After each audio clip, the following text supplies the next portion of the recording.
గూఢచర్యం ఆరోపణలతో భారత నౌకాదళ మాజీ అధికారి కుల్భూషణ్ జాదవ్కు పాకిస్తాన్ విధించిన ఉరిశిక్షకు వ్యతిరేకంగా దౌత్యపరంగా భారత్ ఘన విజయం సాధించింది. జాదవ్కు ఉరిశిక్ష విషయంలో అంతర్జాతీయ న్యాయస్థానం భారత్కు అనుకూలంగా తీర్పు వెలువరించింది.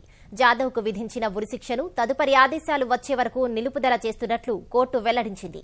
ఈ కేసులో ఇప్పటికే 2 సార్లు విచారణ జరిపిన కోర్టు ఇవాళ తీర్పును వెల్లడించింది. 11 మంది న్యాయమూర్తులతో కూడిన ధర్మాసనం తీర్పును నిర్ణయించగా న్యాయమూర్తి రోనీ అబ్రహం ప్రతిని చదివారు. ఉరిశిక్షను వ్యతిరేకిస్తూ భారత్ చేసిన వాదనలపై పాక్ అభ్యంతరాలను న్యాయస్థానం తోసిపుచ్చింది.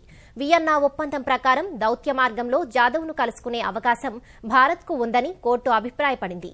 జాదవ్ను దౌత్య మార్గంలో కలుసుకునే అవకాశాన్ని నిర్ణయించడం తమ పరిధిలోని అంశంగా కోర్టు పేర్కొంది.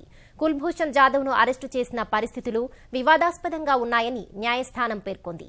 తమ ఆదేశాల అమలులో తీసుకుంటున్న చర్యలను పాక్ ఎప్పటికప్పుడు వివరించాలని ఆదేశించింది. కుల్భూషణ్కు పాక్ సైనిక కోర్టు విధించిన ఉరిశిక్షను సవాల్ చేస్తూ భారత్ అంతర్జాతీయ న్యాయస్థానాన్ని ఆశ్రయించగా ఈ కేసులో ఇప్పటికే 2 సార్లు విచారణ జరిగింది. భారత్, పాకిస్తాన్ వాదనలను ఆలకించిన న్యాయస్థానం తీర్పును వెలువరించింది.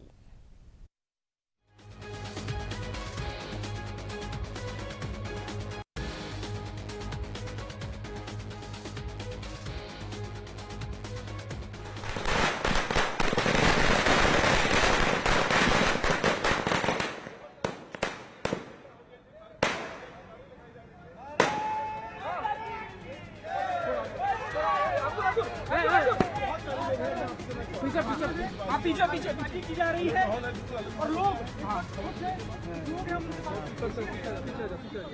पीछे आ जाओ इधर आ जाओ हो गया।